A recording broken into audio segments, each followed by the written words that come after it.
गुरु गोविंद सिंह का जन्म 22 दिसंबर 1666 को हुआ था। वह सिखों के 10वें और अंतिम गुरु थे।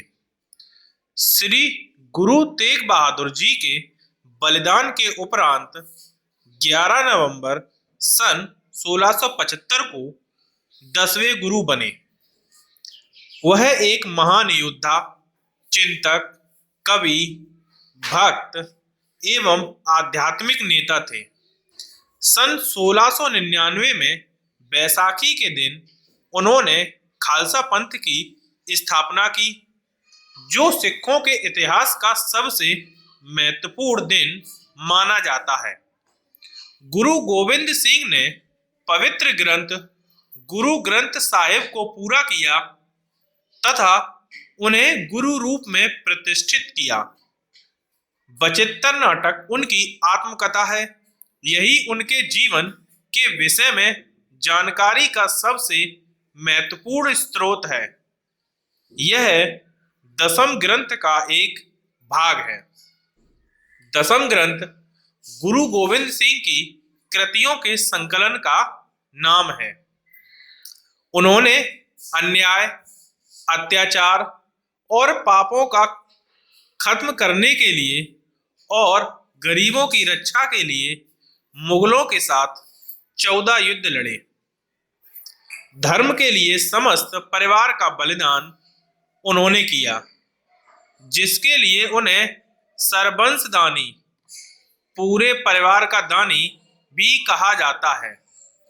इसके अतिरिक्त जनसाधारण में वे कलगीधर, दशमेश, बाजा वाले आदि कई नाम, उपनाम व उपाधियों से भी जाने जाते हैं।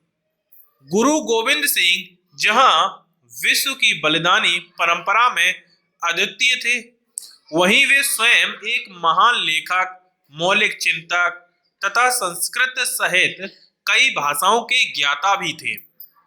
उन्होंने स्वयं कई ग्रंथों की रचना की। वे विद्वानों के संरक्षक थे। उनके दरबार में 52 कवियों तथा लेखकों की उपस्थिति रहती थी। इसीलिए उन्हें संत सिपाही भी कहा जाता था। वे भक्ति तथा शक्ति के अद्वितीय संगम थे।